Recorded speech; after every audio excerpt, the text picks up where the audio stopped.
ऊंचे पदों पर वही नाम लिखे हैं और ये जातीय भेदभाव का कुर्सी अभी भी बंधे हैं। और हम देश को विकसित करने की बात करते हैं कि हमारा देश आगे बढ़ रहा है। दोस्त, सीढ़ियों पे चढ़ने से पहले बहुत बार पांव खींचे हैं। मैं बात कर रहा हूँ यूजीसी बिल जो 2026 का है। मैंने जब इन चीज़ों को समझा तो मुझे एक बात समझ आया कि कोई इस बिल को दबाना चाह रहा है और कोई इस बिल को लेकर अपनी अधिकार की बात कर रहा है कि मुझे अधिकार मिलना चाहिए। वो पिछड़ी जाति के लोग हैं और जो दबाना चाहता है वो स्वर्ण जाति के लोग हैं। क्योंकि मैं आज एक इंटरव्यू देख रहा था, उसमें एक लड़कियां इन चीज़ों पे बहस कर रही थी। वो ये कह रही थी कि मैं मानता हूं कि पहले समय में जो दलित समाज के लोग हैं, महिला है और भी अलग अलग वर्ग के लोग हैं, उन पे स्वर्ण जाति के लोग के द्वारा प्रताड़ित और जातीय भेदभाव किए गए हैं। लेकिन उनका मानना है कि अब ये चीज़ नहीं देखी जाती। तो मैं उनसे ये कहूँगा कि मैं आपकी बातों को मानता हूँ कि आपको लगता है कि आरक्षण मिल गया तो लोग एक बराबर होकर पढ़ाई कर रहे हैं, एक बराबर होकर हर अधिकार को जी रहे हैं। लेकिन याद रखना, अभी भी मनोवादी और ये जो सोच है ना, विचारधारा एक ब्राह्मण जाति का, वो नहीं गया यार। कैसे बोल रहे हो?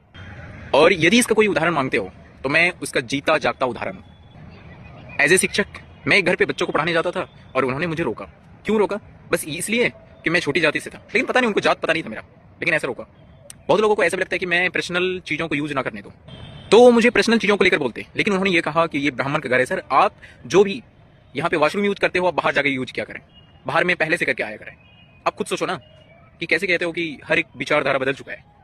अरे ये कागजात पे है, सिर्फ कागज पे, इसके अलावा नहीं। जब आप धरातल स्थल पे सच मायने में देखोगे ना, अभी भी वो जो विचार है वो खत्म नहीं हुआ यार। कैसे मान लो यार, मैं बहुत सारे ऐसा उदाहरण दे सकता हूँ। मैं यूपी गया था एग्जाम देने के लिए। वहां पे क्या हुआ ना कि पहले पूछा जा रहा था कि आप कैसे हो, किस चीज से आते हो, कौन से कास्ट से आते हो, कौन से धर्म से आते हो, हर चीज पूछा जा रहा था, पूरा नाम पूछा जा रहा था, तब रूम दिया जा रहा था। मैं ऐसे बहुत सारे लड़कों को जानता भी हूँ जो इन चीजों के प्रताड़ित हुए हैं और उनको रूम नहीं मिला है बहुत तरीके से, हर चीज से। और आप बात करते हो समानता की, आप बात करते हो हमारे देश विकसित का।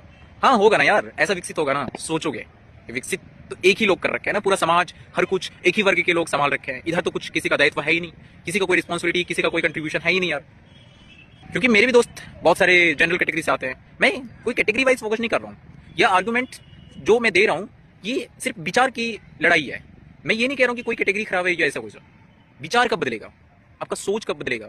और यही सोच के कारण लोग प्रताड़ित होने पर सुसाइड कर रहे हैं। यूनिवर्सिटी में, मेडिकल कॉलेज में, आईटी कॉलेज में बहुत